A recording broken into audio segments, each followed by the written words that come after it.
पिछला हेडिंग क्या पढ़ा था हमने? सर किस चीज को हम लोग छोड़ रहे हैं, उस चीज को हाँ ये चीज़ है हमारा, तो मान लीजिए ये चीज़ हमारी उस चीज को है, छोड़ छोड़ रहे के हैं। तो उसमें ना ही एयर है और ना ही उसका ग्रेविटी, ये एक साथ ही गिरेगा और ग्रेविटी आई नहीं तो वो गिरेगा ही नहीं, वो तो हवा में रहेगा ना। आप देखते हैं ना एटमॉस्फेयर में जब एस्ट्रोनॉट जाते हैं तो वहाँ पे जब वो रहते हैं ना तो उनको उड़ने की जरूरत नहीं पड़ती, वो ऑटोमेटिक उड़ता है। वहाँ पे नो ग्रेविटी है, और नो ग्रेविटी यहाँ पर भी और कुछ बनाया जा सकता है, बनता भी है एस्ट्रोनॉट के प्रैक्टिस के लिए। जो लोग जाते हैं मंगल ग्रह पर रहने के लिए, ज़मीन खरीदा हुआ है ना लोगों ने बहुत ज़्यादा पैसे का। इलन मस्क बनाया हुआ अपना स्पेस एक्स कंपनी। सर ये देखिए ना, ये लिक्विड है जब मान रहा था ये सॉलिड का प्रॉपर्टी लिक्विड नहीं है, मरकरी है, मरकरी। नहीं सर, मरकरी नहीं, अरे वो मरकरी है, व्हाइट पढ़ाया नहीं था हमने। व्हाइट कलर का सर। अब कलर का मतलब नहीं, वो मरकरी सॉलिड नहीं बन रहा है। मरकरी की प्रॉपर्टी होती है ना कि उसके मॉलिक्यूल पास पास जुड़े रहते हैं, जकड़े रहते हैं। हमने पढ़ाया था दो चीज़ें, एक पानी बताया था, पानी जो है ग्राउंड से यही ना एडहेसिव कोहेसिव प्रॉपर्टी हमने बताया था, याद आ रहा है? तो पानी जब बहता है तो ऐसा आकार में क्यों बहता है? क्योंकि उसके जो वहाँ पे एडहेसिव फोर्स काम करता है। जो वाटर के मॉलिक्यूल है वो जमीन के मॉलिक्यूल से चिपक जाता है ना। और जो मरकरी में है तो मरकरी स्फेरिकल हो जाता है या वो सॉलिड हो जाता है, चक्कर जाता है एकदम। आपस में जब मरकरी इकट्ठा हो जाए तो सॉलिड ही ना बन जाएंगे। तो मरकरी है, उसको देखा नहीं क्या वीडियो में टाइट में? हमने भी उसको देखा होगा, इसलिए हम बता रहे हैं।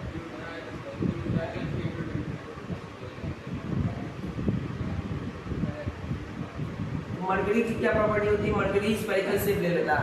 अगर आप मरकरी अगर आपके ऊपर मरकरी गिरेगा ना तो आप लोग भीगेंगे नहीं, तो इसी प्रॉपर्टी के वजह से। तो देख रहा है ना, वो हाथ से छू रहा है तो उसके हाथ में चिपक नहीं रहा है, लेकिन जब अंदर चला जा रहा है तो वो हाथ को भी जकड़ ले रहा है। क्योंकि जाहिर सी बात है यहाँ पे जो जैसे होता है ना बर्फ, अगर पानी में अपना हाथ डालेंगे तो आपका हाथ जम जाएगा, है कि नहीं? तो वही प्रॉपर्टी है वहाँ पे, लेकिन वहाँ पे जमने वाले नहीं है, वहाँ पे आधा है, ये कोहेसिव प्रॉपर्टी है। जब आप हाथ डाल रहे हैं तो पूरा मॉलिक्यूल एटम जो है वो चिपक जा रहा है आपस में। जाहिर सी बात है इधर जो होगा वो भी इधर चिपक जाएगा, और चिपक जाएगा तो जब उठाएंगे तो सारा एक ही साथ उठेगा, क्योंकि सारा चिपका हुआ है ना।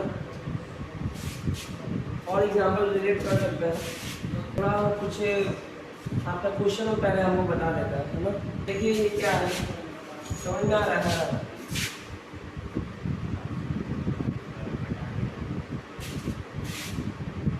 क्वेश्चन है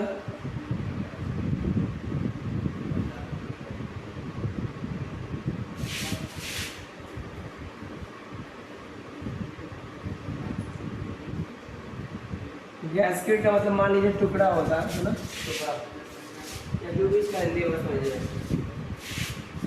अच्छा ये है ना, इधर देखिए यहाँ पे ये जो कॉर्नर है ना, ये नीचे का जो नीचे का टिप होता है, टिप टिप है ना, इसका जो छोर है इसको बोला जाता है एनिमल। क्या बोला जाता है?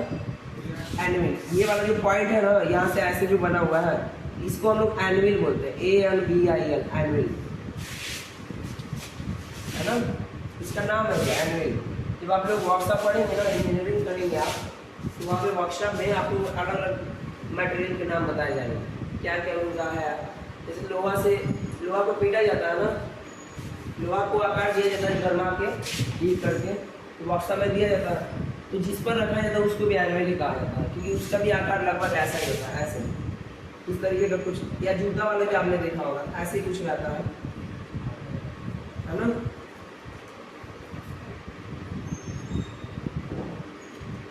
देखा है कभी जहाँ पे लोहा गरमाया जाता है, तो ये इसी के ऊपर रख के ना उसको आकार दिया जाता है, ऐसा हथौड़े से इसको मारते हैं और उसको आकार देते हैं। एनिमल जिस पर रखा जाता है, जो यहाँ पे इस शेप का है, कोने टिप के जैसा है। क्वेश्चन है animal made of single crystal of diamond. अब ये जो एनिमल है वो किससे बने हुए हैं? ये पूरा का पूरा ना एक नाम कोन है, कोन के जैसा एक अपना कोई चीज़ है, कोई बॉडी है। अब इसमें दो कोन है, एक ऊपर वाला कोन है, नीचे वाला कोन। ऊपर वाला कोन भी डायमंड से मिलकर बना हुआ है, नीचे वाला भी किससे बना हुआ है? डायमंड से। मटेरियल की बात कर रहा है। और ये जो बीच वाला है ना, ये बीच वाला कोई आप मान लो कोई ज्वाइंट वाला है, ज्वाइंट का हिस्सा है, या तो मान लीजिए कोई मेटल का वो टुकड़ा है, अब वो हमको पता नहीं मेटल कौन सा है ना, मेटल हमको नहीं मालूम, मेटल का गैसकेट है, मान लीजिए गैसकेट मतलब टुकड़ा होता है, जो भी सेंस यहाँ पे बैठा है। अब गैसकेट से मतलब नहीं क्या उसका मतलब है, बस हमको क्वेश्चन समझना, ठीक है। तो आपकी बुक में भी है anvils made of single crystals of diamond. Anvil जो है वो डायमंड के सिंगल क्रिस्टल से बना हुआ है, मतलब प्योर डायमंड से ही मिलकर बना है, ठीक है ना, और उसमें कोई मिक्सचर नहीं है। इसका जो शेप भी दिया हुआ, आकार दिया हुआ, और इनका हम यूज़ कर रहे हैं क्या करने के लिए, मटेरियल के बिहेवियर को बताने के लिए हाई प्रेशर के अंडर में। समझ में आ रहा है? जैसे हाई प्रेशर के अंडर में क्या है कि अगर हम इस पर मारेंगे तो हाई प्रेशर अप्लाई होगा ना, तो इस मटेरियल में कुछ ना कुछ डिफॉर्मेशन आएगा, कुछ ना कुछ स्ट्रेस आएगा। तो हम इसी का यूज़ कर रहे हैं, एक तरह का एक्सपेरिमेंटल अपैरेटस मान सकते हैं, इंस्ट्रूमेंट मान सकते हैं। मतलब ये वेरी हाई प्रेशर पर भी काम करेगा, जल्दी मतलब ये खराब नहीं होगा, ऐसा डिवाइस है। अब यहाँ पे लिखा हुआ flat faces at the narrow and. जो फ्लैट फेसेस है, जो ऐसे चपटा, फ्लैट का चपटा होता है ना, चपटा, तो जो फ्लैट फेसेस है, जो चपटा जो उसका फेस है, कहाँ पे, एट द नैरो एंड पर, एनविल के नैरो एंड पर उसका डायमीटर यहाँ पे दिया हुआ है। किसका डायमीटर दिया हुआ है? चपटा ये वाला ना है, बोलिए, चपटा ये वाला है, तो इसी का डायमीटर दिया हुआ है। कितना दिया हुआ लिख देते हैं, क्वेश्चन में दिया हुआ 0.50 mm, ठीक है। फिर दिया हुआ है वाइड एंड। अच्छा एक चीज यहाँ पे ये है, यहाँ पे बोला है जो इसका जो चपटा एंड है नैरो एंड पे, तो नैरो एंड का मतलब संकरी, मतलब जहाँ पे जो उसका थिकनेस जो कम हो, मतलब बहुत ही गलियारा टाइप का है, गली टाइप का। ये जो डी वाला दिया ना वो इसका वैल्यू दिया हुआ है, मतलब समझा रहे हैं क्या है यहाँ पे। चपटा एंड तो ये है, और ये आपका क्या है, नैरो एंड है, नैरो है ना, और ये इसका ये फेस है, मान लीजिए ये फेस, मान के चल रहे हैं ना, ये भी आपका क्या है, स्फेरिकल ही होगा। ये चलिए हम इसी को मानते हैं, यही वाला। अब जैसे अगर बाद में अगर हुआ तो हम उसको क्रेडिट कर देंगे, है ना। अब यही है, ऊपर वाले फेस का जो है उसका डायमीटर दिया हुआ, डायमीटर दिया हुआ तो रेडियस निकाला जा सकता है। अब क्या है कि अगर हम जो वाइड एंड है उन पर हम एक प्रेशर लगाते हैं, क्या लगाते हैं, और कौन सा प्रेशर है, कंप्रेशनल प्रेशर है, ठीक है। वाइड एंड से लिखा हुआ, वाइड एंड इसका मतलब दोनों साइड में प्रेशर लगाएंगे, ऊपर से भी एक लगाएंगे प्रेशर, नीचे से भी लगाएंगे। कितना लग रहा है, P लग रहा है ना, कितना वैल्यू, दोनों का वैल्यू सेम है, सेम प्रेशर लगाएंगे, 50,000 न्यूटन, 50,000 न्यूटन। क्लियर है? चलिए इसको सॉल्व कीजिए। आपको निकालना क्या है, आपको प्रेशर बताना है, यहाँ पे प्रेशर कितना होगा, इस टिप पे कितना प्रेशर होगा।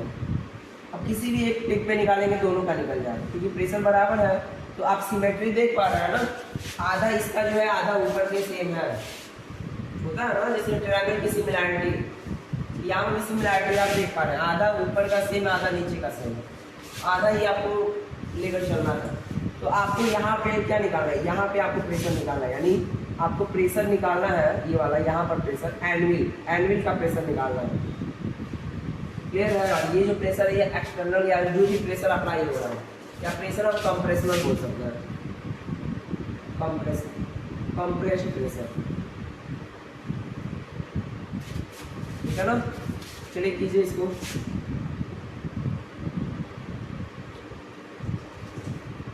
क्या निकालना है, एनविल का, एनविल पर कितना प्रेशर कर रहा है, बताइए, टिप ऑफ द एनविल।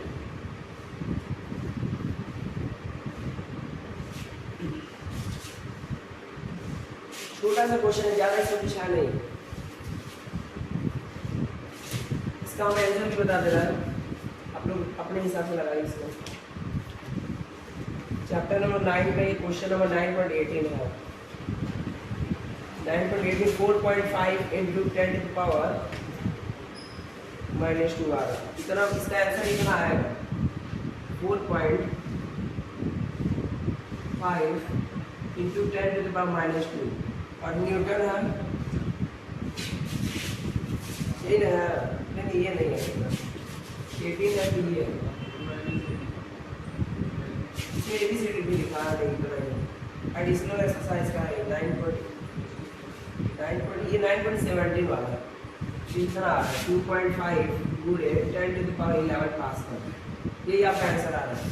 चलिए लगाइए, जिसका आंसर आज हमको बता दीजिए तुरंत।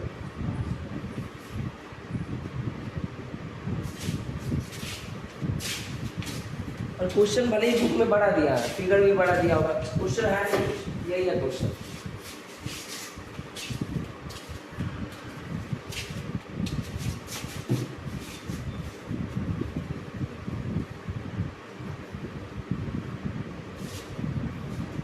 ये टेस्टी के जैसे है, जल्दी कीजिए।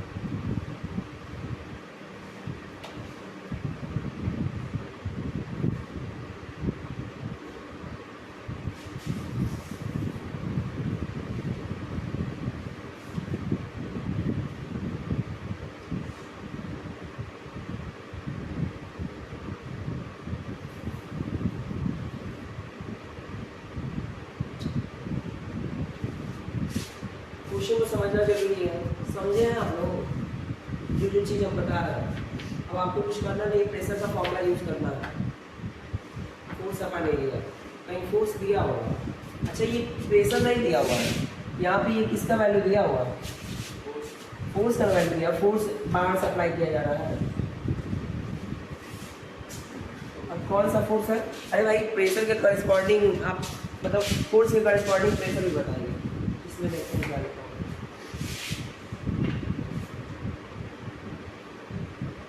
फोर्स, हाँ फोर्स ही है ये, कंप्रेशनल फोर्स, प्रेशर भी बाहर से अप्लाई किया जा रहा है, मतलब यहाँ पे दोनों है, यहाँ पे फोर्स की वैल्यू दे दी गई है और जो प्रेशर अप्लाई किया जा रहा है उसका वैल्यू नहीं दिया हुआ। तो ऊपर नीचे से इसको ना जैसे होता है ना ऐसे, ऐसे देखिए इसको हम ये वाली जी बीच वाला ये आपका मेटल का क्या है, गैसकेट है ना, इधर देखिए ये मेटल का गैसकेट है, ये आपका कोन शेप का है, मान लीजिए यहाँ पे सिलेंडर शेप है, कोन मान लीजिए।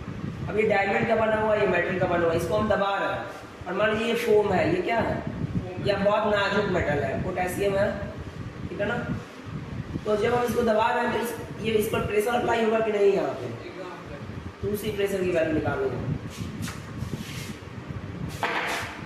और ऊपर नीचे दोनों से दबा रहा है, एक तरफ से दबाएंगे तो नीचे भाग जाएगा, है ना। तो बैलेंस किया जा रहा है, सेम प्रेशर ऊपर नीचे, सेम फोर्स ऊपर नीचे सप्लाई होगी, यानी दबेगा तो अंदर ही दबेगा।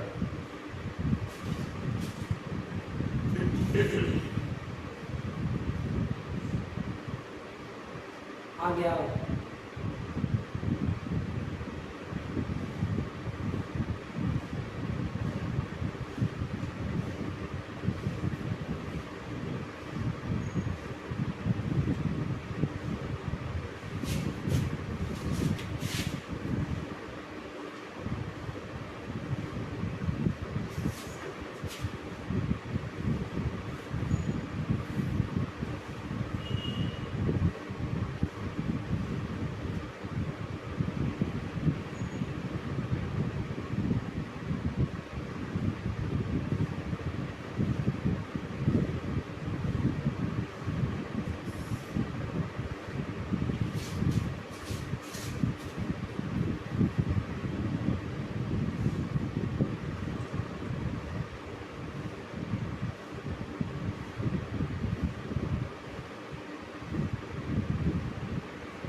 गया।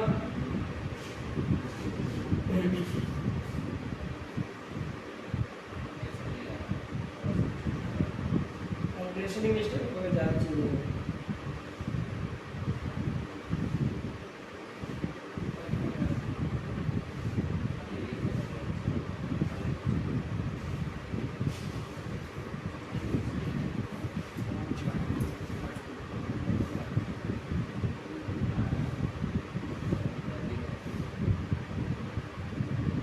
जो पाई है उसका वैल्यू 3.14 रखिएगा।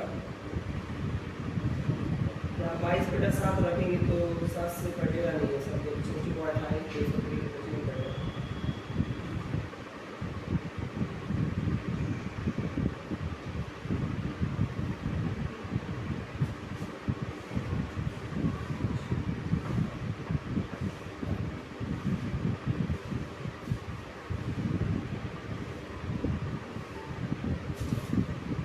ऐसे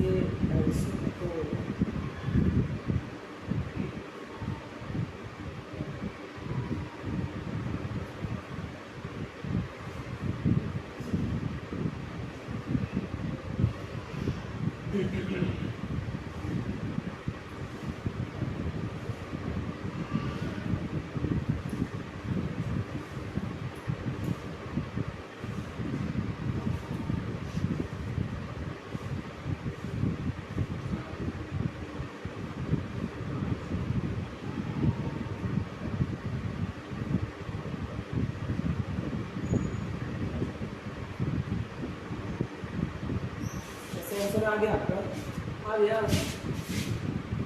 बोलिए। इसलिए बड़ा बड़ा मोबाइल कैसे लोग चलाते हैं बताइए, लोग कन्फ्यूज ही हो जाएगा। नहीं आंसर हमारा आ गया। अब समझिए यहाँ पे आपने क्लियर देख के नहीं करना, इधर देखें। जब आप प्रेशर अप्लाई कर रहे हैं तो एक प्रेशर नीचे से लगेगा, देखिएगा एक प्रेशर नीचे से ऊपर लगेगा, एक प्रेशर इसी पॉइंट पे हम बात कर रहे हैं, ठीक है। एक प्रेशर नीचे से ऊपर लगेगा, एक प्रेशर ऊपर से नीचे लगेगा, दो प्रेशर लगेगा ना। तो जो यहाँ पे नेट प्रेशर होगा वो इन्हीं दोनों प्रेशर का सम होगा। दो प्रेशर अप्लाई हो रहा है, आपको नेट प्रेशर निकालना है ना। तो दोनों प्रेशर को जोड़ देंगे, क्लियर हो रहा है। तो आ जाएगा आराम से।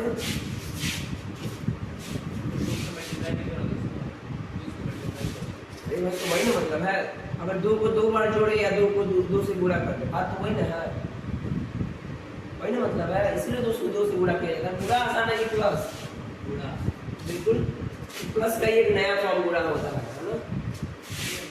तो देखिए क्या है, इधर देखिए हम डायरेक्ट आंसर दिख रहा है, इसका फॉर्मूला हो जाएगा।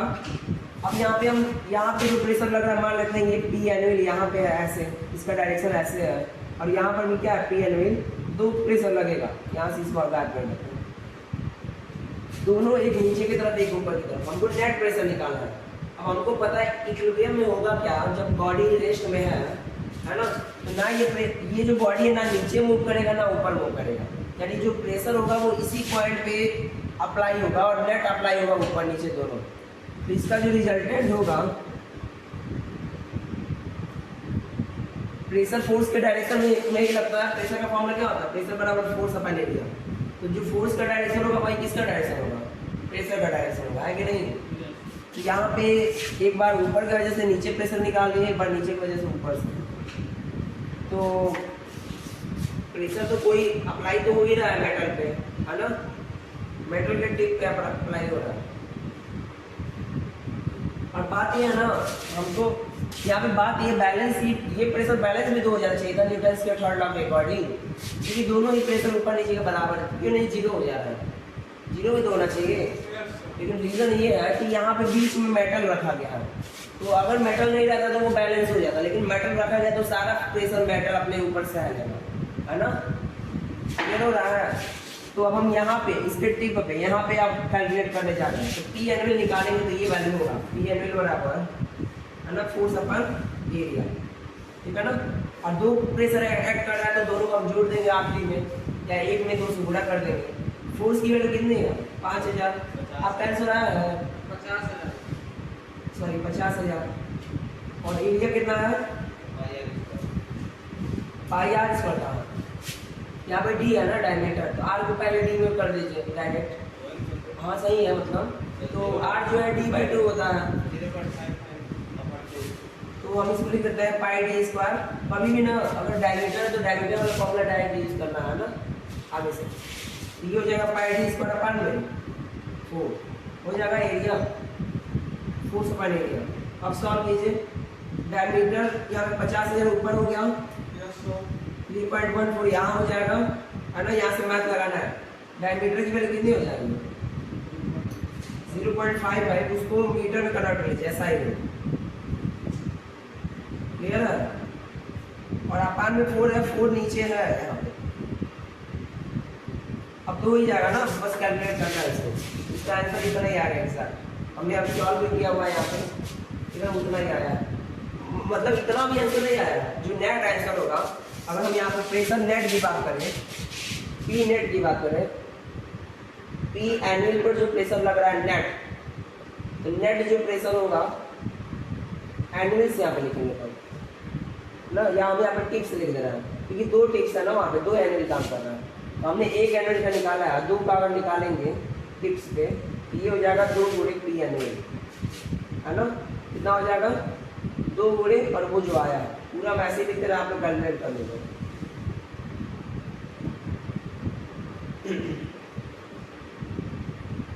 और ब्रैकेट का भी थोड़ा देखिएगा, कभी अगर स्मॉल ब्रैकेट है तो वहाँ पे कब बड़ा ब्रैकेट यूज करना है, जब बड़ा ब्रैकेट है तो कब स्मॉल यूज करना है, इसका भी इसको इम्पोर्टेंस होता है। अगर आप बोर्ड का कॉपी लिख रहे हैं तो वहाँ पे इसका इम्पोर्टेंस है, ठीक है, नोट कर लीजिए इसको। यही आपका सॉल्यूशन है, और इसका आंसर इतना आएगा। आप वहाँ पे अगर पूरा बोर्ड जोड़ घटा के करेंगे तो बस कैलकुलेटर उठाइएगा या हाथ चलाइएगा ना, जिससे आपको करना है। एग्जाम में कैलकुलेटर नहीं मिलेगा तो हाथ ही काम करेगा। देखिए हमने जब कैलकुलेट किया तो इतना एग्जैक्ट आंसर आया 0 पॉइंट, इसका आंसर जो अगर इसको कैलकुलेट करेंगे तो इतना आएगा 0.125 गुणे 10 to the power 11, 125 है गुणे 10 to the power 11, और यहाँ पे जब 2 से गुणा करते हैं तो कितना आ जाएगा 2 गुणे 0.125 और क्या हो जाएगा 10 to the power 11। अब पूरा कर दीजिए, 2 कभी 10 2 3 4 5 2 कम 0, यानी 0.25 गुणे 10 to the power 11। यही ना गलत हो रहा है।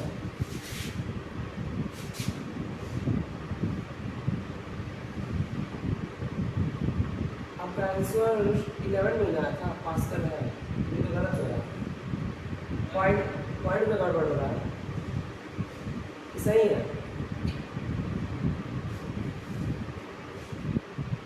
एक पॉइंट में गड़बड़ हो रहा है, देखिए कहाँ गड़बड़ है।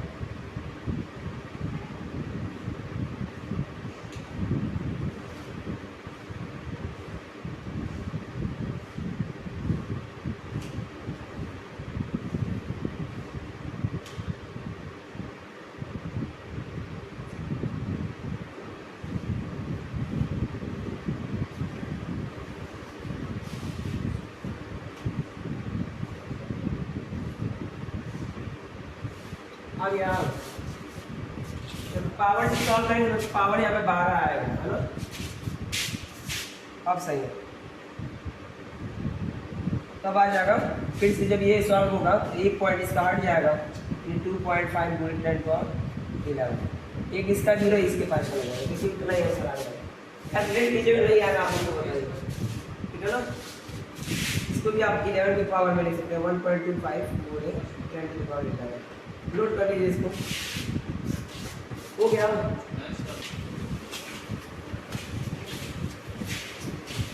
आप लोग इसको नोट कर लीजिए, पिछला वाला बस फॉर्मूला थोड़ा सा अंतर होगा। बात ये है ना कि यहाँ पे टिप्स पे प्रेशर जब अप्लाई होता है ना तो दोनों के वजह से अप्लाई हो रहा है।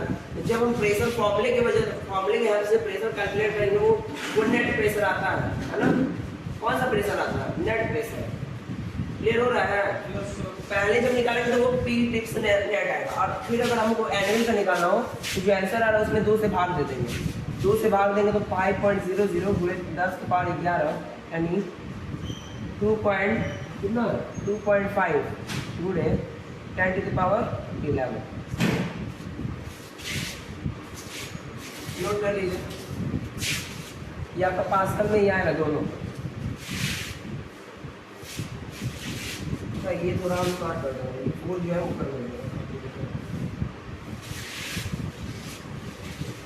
अब प्रॉब्लम सही करिए, कुछ करना नहीं था यहाँ पे, पी टिप्स जो था उसको वो करना था, बस समझ कॉन्सेप्ट को समझना है। अच्छा इसका एक और तरीका है, देखिए इसका एक और तरीका ये है ना, इधर सुनिए, इसलिए कई आप कई सॉल्यूशन में देखेंगे तो वहाँ पे एवरेज प्रेशर लिया, एवरेज प्रेशर की बात होती है ना, या एवरेज फोर्स की बात होती है। अगर मान लीजिए कोई चीज़ हमने लटकाया हुआ है छत से ऐसे, ठीक है ना, इसका जो फोर्स काम करता है ना वो एफ नहीं काम करता, F/2 काम करता है। क्या काम करता है? अगर कोई चीज़ हमें छत से लटकाया हुआ है तो यहाँ पे फोर्स जो है इसका, यहाँ पे जो फोर्स होगा 0 होगा, और यहाँ भी इसके वेट वजह से जो फोर्स होगा वो F होगा, तो इसका एवरेज कितना होगा? 0 और F का। यहाँ पे F डैश काम करता है, यानी F/2। समझ में आ रहा है? तो जब फोर्स F/2 काम करेगा तो प्रेशर भी F/2 काम करेगा। क्लियर हो रहा है? एक ये भी तरीका है, एक ये भी तरीका है, तो दोनों तरीके से कर सकते हैं। आप चाहें तो फोर्स को ज़्यादा मान लीजिए, तब जोड़ेंगे तो पूरा आ जाएगा, या चाहें तो मान लीजिए कि आप जो आंसर निकाल रहे हैं वो पी टिप नेट का निकाल रहे हैं, तब उसका आधा कर लीजिए तो आपका एन निकल जाएगा। ठीक है ना? यही वाला नोट कर लीजिए। चलिए मिटाते हैं इसको, क्वेश्चन छोटा सा था, टाइम ज़्यादा लगे, कैलकुलेशन का ही बहुत इंपॉर्टेंट था, है ना? इसका स्पीड ग्रेविटी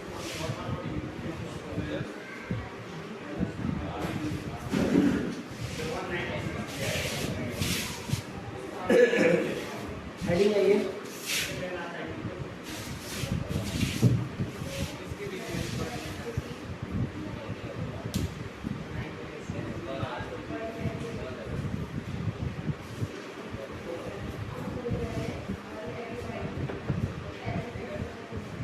ये हो गया। ये कुछ टर्म्स हैं जिनके बस आपको फॉर्मूला जानना है, ठीक है ना?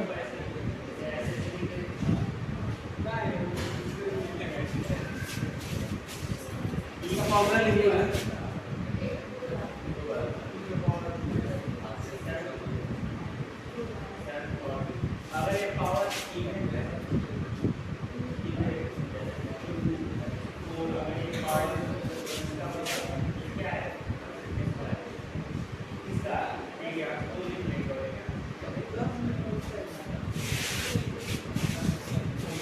इसको लिख लीजिए।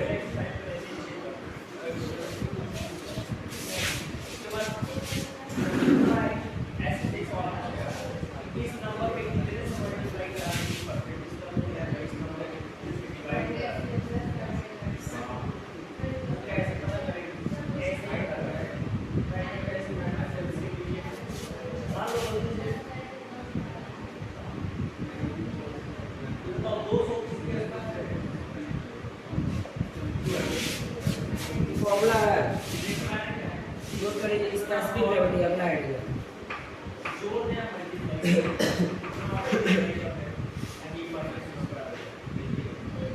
हो गया हम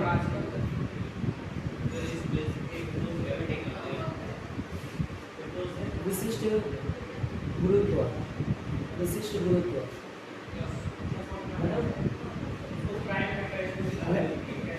ग्रेविटी के एक का फलित होता है।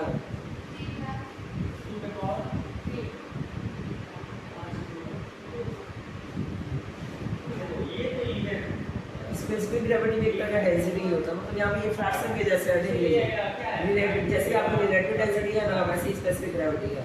यहाँ पे हम डिफिनेशन नहीं लिखवा रहे हैं, हम डिफिनेशन बना सकते हैं कि जो स्पेसिफिक ग्रेविटी है वो क्या है, रेशियो है स्पेसिफिक वेट दिए हुए लिक्विड का या दिए हुए फ्लूइड का, है ना, अपान में इसके सापेक्ष इसके रिस्पेक्ट में specific weight of water at 4 degree Celsius, जैसे पहले वाला डेफिनेशन लिखा हुआ है, लिख लीजिए आप लोग। और अब हम आगे आते हैं, यहाँ पे इसका फॉर्मूला ये हो गया। अब इसी को, अच्छा आप बताइए वाटर की जो वैल्यू होती है कितनी होती है स्पेसिफिक वेट? बोलिए, कल हमने बताया था स्पेसिफिक वेट, है ना, मास डेंसिटी अलग होता है, वेट डेंसिटी अलग होता है। तो यहाँ पे जो स्पेसिफिक वेट है वो स्पेसिफिक डेंसिटी ही है। तो स्पेसिफिक डेंसिटी हमने कल बताया था ना, है कि नहीं? क्लियर हो रहा है? वहाँ पे स्पेसिफिक वेट का मतलब स्पेसिफिक डेंसिटी है, बात यही डेंसिटी है। या ऊपर नीचे वॉल्यूम से पूरा करेंगे कोई फर्क नहीं पड़ेगा, तो वो फिर से स्पेसिफिक डेंसिटी बन जाएगा। ये ऐसे समझिए ये स्टैंडर्ड फॉर्मूला है, specific weight of the given liquid upon the specific weight of flow कितना होता है 9.81 किलो न्यूटन पर मीटर। और इसको हम लोग ऐसे ले सकते हैं, समझिएगा स्पेसिफिक वेट हमने लिखा था तो ऊपर वेट लिखा था ना, यहाँ पे वेट ही यूज होगा, और वेट जब यूज होगा तो वेट में क्या लिखा जाता है एमजी ना, मास यूनिट ग्रेविटी। यहाँ में मास किसका होगा, लिक्विड का, ऊपर मास लिक्विड का है, हाँ मास लिक्विड का होगा,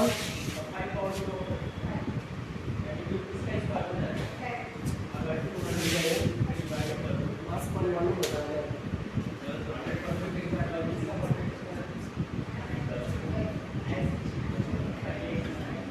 या ऐसे देखिए, जब आप इसका सिंबल ले लीजिए, ये आपका क्या है, ये आपका वेट डेंसिटी है ना, वेट डेंसिटी को हम ऐसे दिखा देना, रो डब्ल्यू एल, क्लियर होगा ना। और ये क्या है, रो डब्ल्यू प्योर वाटर का, प्योर वाटर, ठीक है ना। ऐसे हमने इसको दिखा दिया, अब समझिएगा। अब आपको पता है वेट, यहाँ पे जो भी आपकी ये डेंसिटी होती है, जो आपकी स्पेसिफिक डेंसिटी है, यहाँ पे हम क्या यूज़ कर रहे हैं, वेट डेंसिटी को यूज़ कर रहे हैं ऊपर नीचे। और आपको पता है वेट किसके बराबर होता है, मास में ग्रेविटी। तो क्या हम इसको तोड़ सकते हैं, कैसे तोड़ेंगे, इसको हम ऐसे तोड़ सकते हैं, इसको हम ऐसे तोड़ देंगे कि रो डब्ल्यू बटा रो एल बटा रो पी प्योर वाटर, है ना।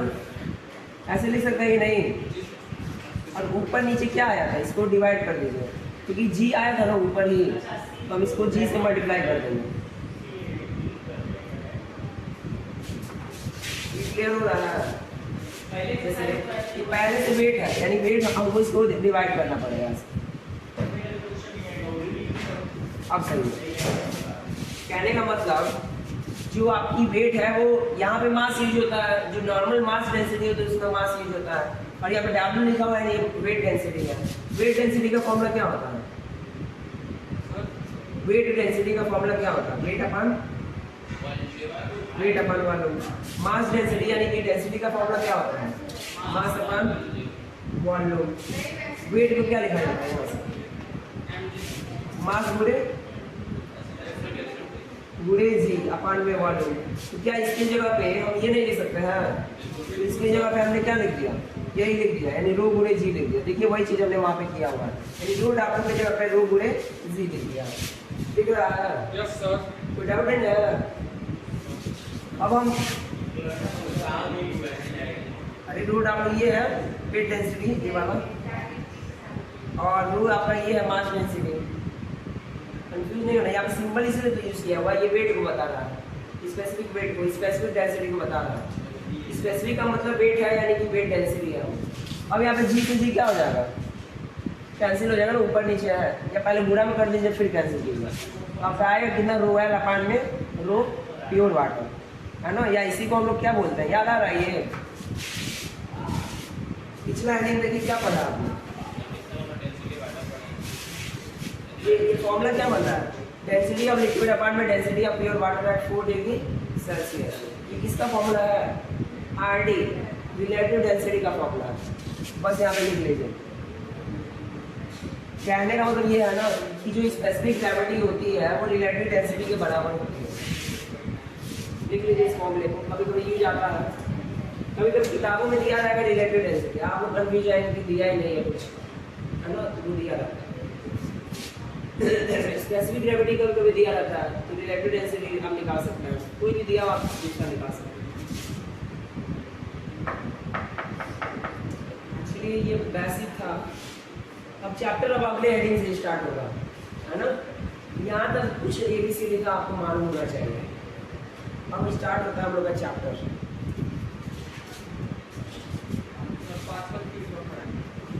हाँ तो वही तो बोल रहे हैं, चैप्टर अभी स्टार्ट होगा।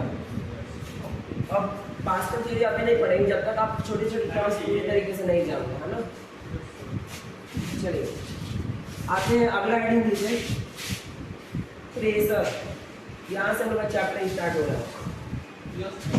याद रखिएगा क्वेश्चन जब सॉल्व करेंगे ना, वहाँ पे कभी ये लिखा होगा स्पेसिफिक ग्रेविटी और कभी आगे लिखा होगा रिलेटिव डेंसिटी। तो रिलेटिव डेंसिटी है ना, स्पेसिफिक ग्रेविटी या रिलेटिव, दोनों का मतलब सेम है, कंफ्यूज नहीं होना है। जो बॉडी की स्पेसिफिक ग्रेविटी होती है वही उसकी क्या होती है, रिलेटिव डेंसिटी होती है। दोनों ही डेंसिटी के फ्रैक्शन को ही बताता है, और ये कांस्टेंट होता है हर मटेरियल के लिए, हर फ्लूइड के लिए। प्रेशर का डिफरेंशियल इक्वालिटी हो क्या है, कोई बताए हमें प्रेशर क्या होता है? कौन सा पानी ये लिख लीजिए।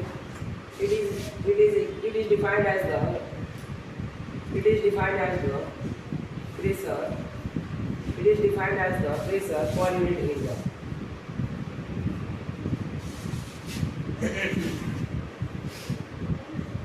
अब प्रेशर जब लिखिएगा ना,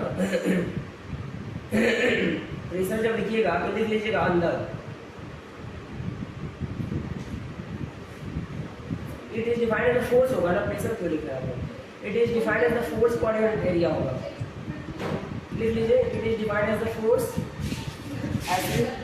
it is defined as the force, है ना। और यहाँ पे लिखिएगा ब्रैकेट में नॉर्मल फोर्स। कौन सा फोर्स होता है? Normal force. बॉडी के लंबवत ही लगेगा, वही प्रेशर कहलाएगा। फिर पर यूनिट एरिया, ये डिफरेंशियल इक्वेशन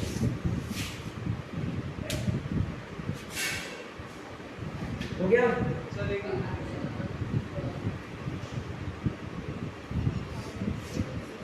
इसका फॉर्मूला तो आप ऐसे भी लिख सकते हैं, ये लीजिए नीचे।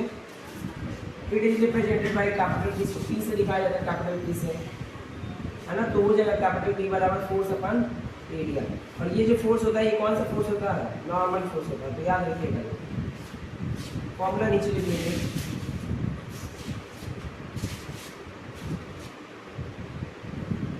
क्लियर है? ये जनरल स्टैंडर्ड फॉर्मूला है, हमेशा ये यूज होगा, है ना।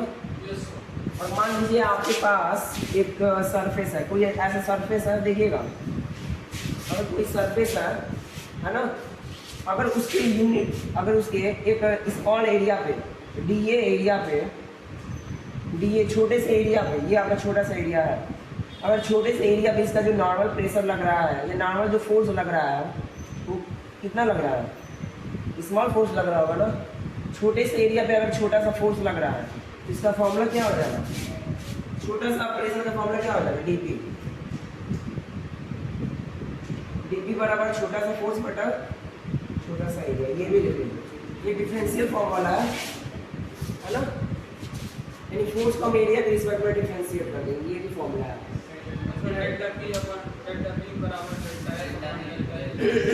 ये डी है, स्मॉल डी, बस डी है, डेल भी नहीं, कुछ भी नहीं है, डी है, डिफरेंशिएशन वाला डी है। डी से तो डिफरेंशिएशन बताया, ये बता रहे हैं कि स्मॉल है ना। क्या चेंज नहीं बता रहा है, उसको हम सिंबल ग्रीक वाला यूज नहीं किया, हम एबीसीडी वाला यूज किया है। ग्रीक बोलते तब डेल्टा डेल बोलते हैं। हो गया। ये भी कभी कभी काम आ गया, ये भी कभी कभी काम आ गया। अब यहाँ पे लिख लीजिए इसका एसआई यूनिट अपने मन से। एसआई यूनिट न्यूटन पर मीटर स्क्वायर। सीजीएस यूनिट भी लिख लीजिए, डायमेंशन भी लिख लीजिए, न्यूटन पर मीटर स्क्वायर। सीजीएस में डाइन होगा ना, सीजीएस आपका डाइन हो जाएगा। हाँ, ओआर और पास्कल, इसका लेकिन ये एसआई नहीं होता है पास, मतलब पास्कल एसआई है लेकिन बेस सिस्टम ऑफ यूनिट नहीं है, याद रखिएगा, कंफ्यूज नहीं होगा। क्या इस ओवरऑल को क्या नाम दिया जाता है? पीए बोला जाता है, पास्कल बोला जाता है कि नहीं?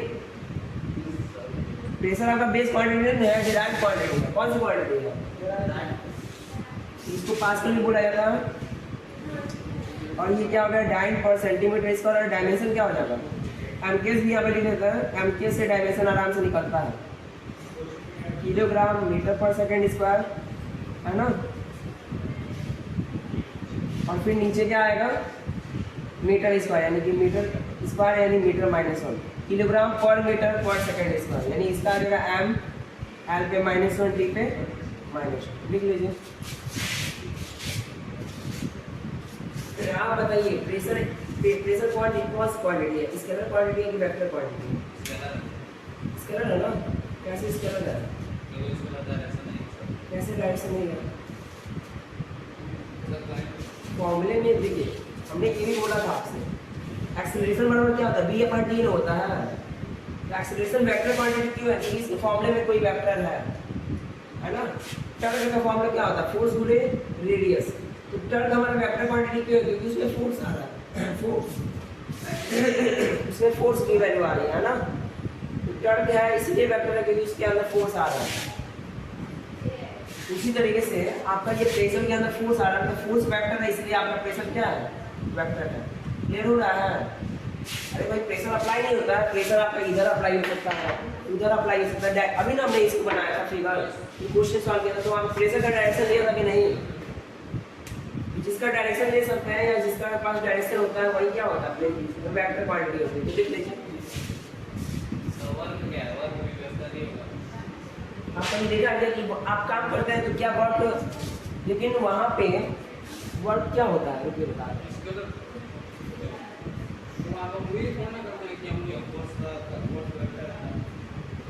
एक मिनट रुक जाइए। क्वेश्चन अच्छा है आपका वर्क क्या है? वैसे वर्क स्केलर होता है ना। और स्केलर क्यों होता है? इसकी वजह से इधर देखिए स्केलर होने का रीजन ये है वर्क का फॉर्मूला क्या होता है? फोर्स इनटू डिस्प्लेसमेंट ना। तो फोर्स भी F डॉट डी यहाँ पे होता है। यहाँ पे क्या होता है? यहाँ पे W बराबर F क्रॉस ds नहीं होता है। यहाँ पे क्या होता है? डॉट ds होता है। यहाँ पे डॉट ds मतलब डॉट प्रोडक्ट, क्रॉस का मतलब क्रॉस प्रोडक्ट। तो ये फॉर्मूला नहीं होता है। कौन सा फॉर्मूला था? ये वाला। तो स्केलर प्रोडक्ट जब होता है, डॉट प्रोडक्ट जब होता है तो रिजल्ट जो आएगा वो क्या होगा? स्केलर होगा। समझ में आ रहा है? तो इसका फॉर्मूले का अंतर है भाई, फॉर्मूले में कंफ्यूज नहीं होना। इसका फॉर्मूला ये होता है, ये नहीं होता है। तो ये होता है तो दो अगर दो वेक्टर है अगर उन दोनों का डॉट प्रोडक्ट निकालेंगे तो क्या आता है? स्केलर नहीं आता है। ये रीजन ये स्केलर है। और यहाँ पे प्रेशर जो है फोर्स अपन एरिया है। फोर्स अपन एरिया तो आपका हमेशा पॉजिटिव नहीं होगा है ना। और यहाँ पर भी नॉर्मल एरिया है तो वहाँ पे डायरेक्शन आएगा तो हम लिख देंगे है ना। मैग्नेटिक पेपर में ध्यान दिया जाता है। और फोर्स आपका क्या है? ये आपका कौन सा फोर्स है? नॉर्मल फोर्स है। नॉर्मल फोर्स है ना तो इसका डायरेक्शन आ गया। जब फोर्स का डायरेक्शन है, इसका डायरेक्शन है, इसका भी डायरेक्शन होगा। तो लिख लीजिए it is a vector quantity.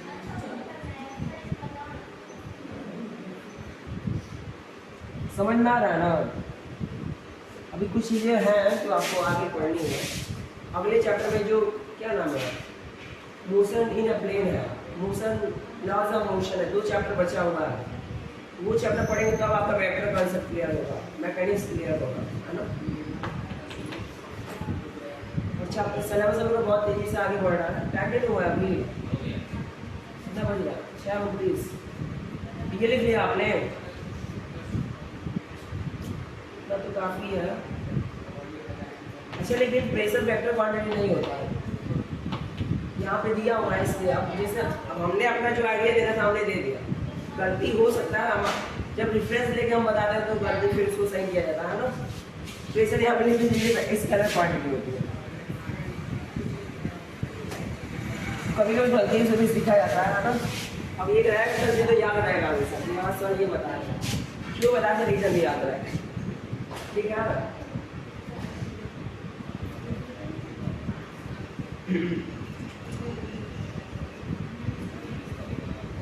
Scalar quantity ये इसलिए होता है ना, इसलिए स्केलर क्वांटिटी क्या होता है?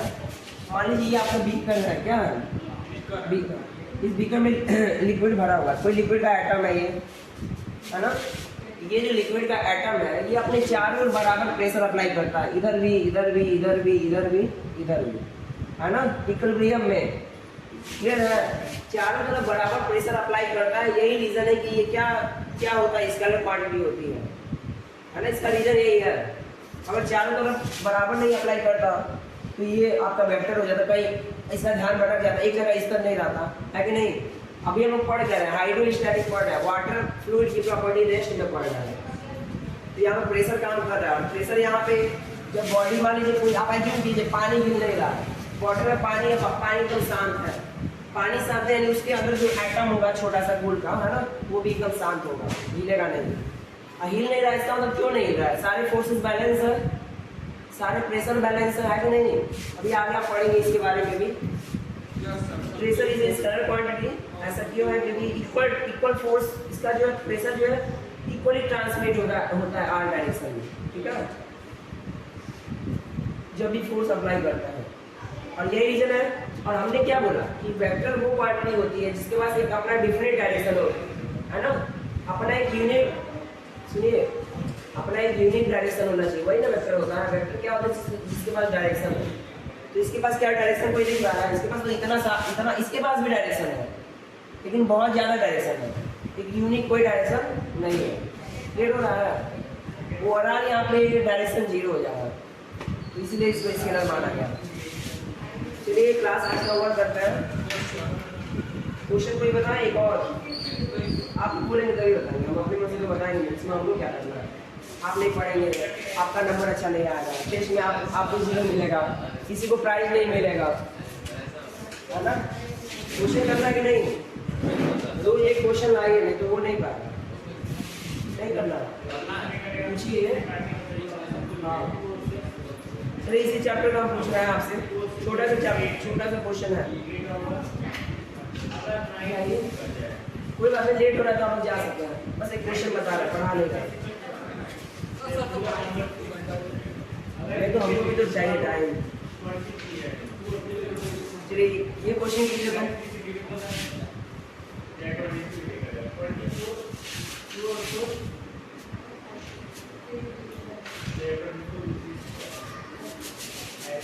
क्वेश्चन समझ के कीजिएगा, बस समझ से करेंगे, कोई भी क्वेश्चन छूटेगा नहीं। ऐसे इस चैप्टर से भी जेईई मेन में बहुत कम पूछता है, ज़्यादा नहीं पूछता है ना?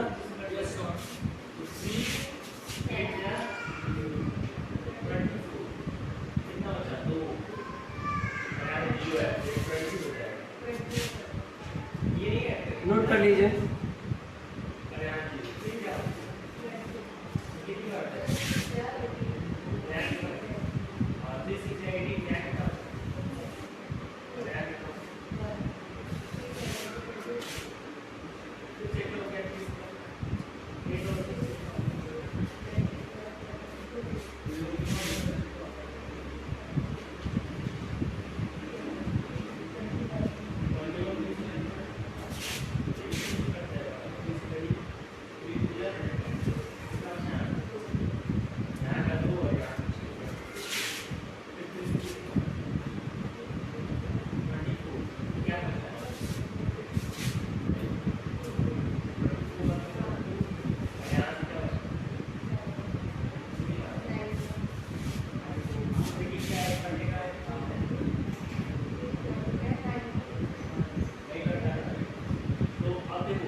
यही क्वेश्चन है, देखिए क्वेश्चन है, एक आपका क्या है, सॉल्व करना है। एक आपका हॉलो मेटालिक स्क्वायर है, हॉलो का तो कैसे होगा? ऐसे ना होगा, खोखला है अंदर से, खोखला तो देखिए ऐसे होगा, हॉलो है, मेटालिक स्क्वायर है, तो उसका 2 रेडियस होगा, ऐसे ही होगा, ऐसे बना रहा है, थोड़ा इसको ऐसे दिएगा, इसको जब काटेंगे ना तो ये ऐसे दिखाई देगा। बॉल देखा है ना आपने, जब इसको काटेंगे तो ये ऐसे दिखाई देगा,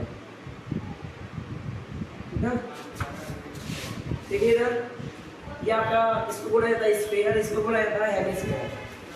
क्योंकि हॉलो है तो वहाँ पे 2 रेडियस काम करेगा, हॉलो है तो हमको एक ये वाला रेडियस दिखाई देगा, है ना, इसको स्मॉल रेडियस बोल सकते हैं, और ये वाला एक रेडियस दिखाई देगा जिसको कैपिटल आर बोल सकता है, कैपिटल आर बड़ा वाला रेडियस। क्लियर है? और उसी चीज़ को हम यहाँ पर भी दिखा सकते हैं, कोई दिक्कत नहीं है, स्मॉल आर कैपिटल आर, ठीक। और इसका वैल्यू दिया हुआ स्मॉल आर कितना है, छोटा वाला 5 सेंटीमीटर, और बड़ा वाला, अब कुछ अब कह रहा है इसका मास दिया हुआ है, क्या दिया हुआ है, मास कितना दिया हुआ है 2.5 किलोग्राम, ठीक है ना। अब ये हम समझाने के बना है, इसका कोई जरूरत नहीं है। ये आपके पास नहीं, आपके पास यही खड़ा खड़ा पूरा का पूरा है ना। इसमें पूछ क्या रहा है, पहला आपको डेंसिटी ऑफ मटेरियल बताना। फॉर्मूला क्या होता है डेंसिटी ऑफ मटेरियल, डेंसिटी बोल रहा है नहीं, मास डेंसिटी को बोलेगा है ना। फॉर्मूला बताइए क्या होता है। हाँ, मास अपन वॉल्यूम बताइए। एक ये हॉलो है ना, अंदर से हॉलो स्फीयर का जो वॉल्यूम होता है वो कितना होता है, बस रेडियस का अंतर आता है और कुछ नहीं आता। मास तो दिया हमने 2.5 4/3 पाई आर 1 का स्क्वायर। पहले फॉर्मूला लिख लीजिए, तो हो जाएगा आपका बड़ा वाले में से क्या करेंगे, ये नहीं करेंगे, ये बोल रहे हैं 4/3 पाई आर क्यूब होता है। लेकिन यहाँ पर हॉलो इस वजह से, जैसे रिंग में नहीं होता है, रिंग में R square minus R square, वैसे यहाँ पर भी आर क्यूब होता है ना। हाँ, R cube 4/3 pi R cube होता है। तो ये आपका फॉर्मूला आ गया। तो ये पहले केस में बस कैलकुलेट करना, पहले करना है, आर दिया ही है, स्मॉल आर दिया ही है ना। इसको कैलकुलेट करेंगे, जितना आंसर आएगा वही आपका क्या है।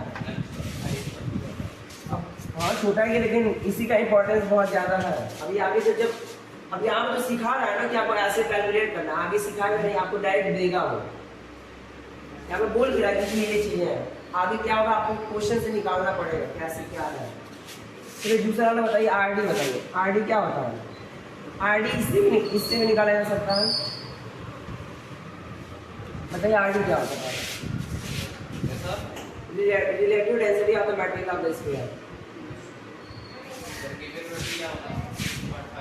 आरडी का दो फॉर्मूला हमने अभी बताया था कि मटेरियल का जो वेट डेंसिटी है, स्पेसिफिक वेट है या स्पेसिफिक ग्रेविटी है अपान में वाटर, प्योर वाटर का है ना, प्योर वाटर होता है ना, क्या इसी को हमने ऐसे भी लिखा था, रो एम अपान में रो प्योर वाटर, ऐसे नहीं लिखा था। देखिए याद आ रहा है आपको। और ये जो यहाँ पे वाटर जो यूज होता है 4 डिग्री सेल्सियस को होता है, तो प्रॉब्लम मिला लीजिएगा। अब ये दिया हुआ है, क्वेश्चन में दिया हुआ है, डेंसिटी ऑफ मटेरियल दिया हुआ है क्वेश्चन में, देखिए अब ये मैं कैलकुलेट दिया हुआ है ना, तो वो दिया ही हुआ है। और आप देखिए क्या रो प्योर वाटर का दिया हुआ है कितना होता है,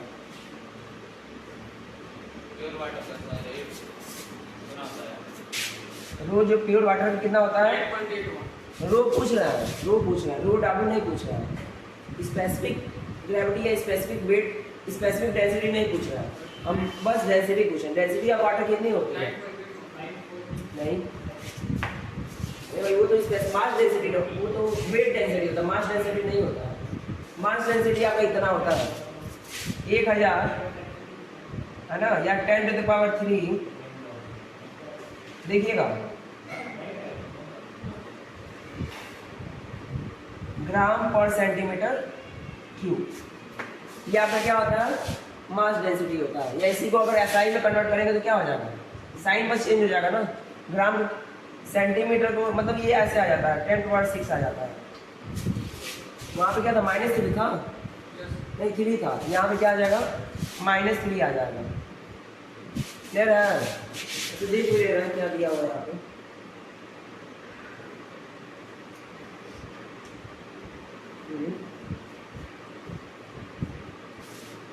डेंसिटी वाटर की तो यहाँ पे ये ग्रामों में यूज किया है क्या। अब जैसे आप यूनिट पे यहाँ पे सब चीज़ सेंटीमीटर में दिया हुआ है, यहाँ पे सेंटीमीटर में दिया हुआ, तो आप चाहे तो सेंटीमीटर में भी यूज कर सकता है। तो हम यहाँ पे मान के चल रहे हैं, हम लोग एसआई में लेके चल रहे हैं, है ना। तो हम यहाँ पे क्या लिख दिया 10⁻⁻3। क्लियर है। अब यहाँ पे ये यूनिट क्या है, किलोग्राम ना, नोट कर लीजिए इसको, यही आपका आंसर होगा।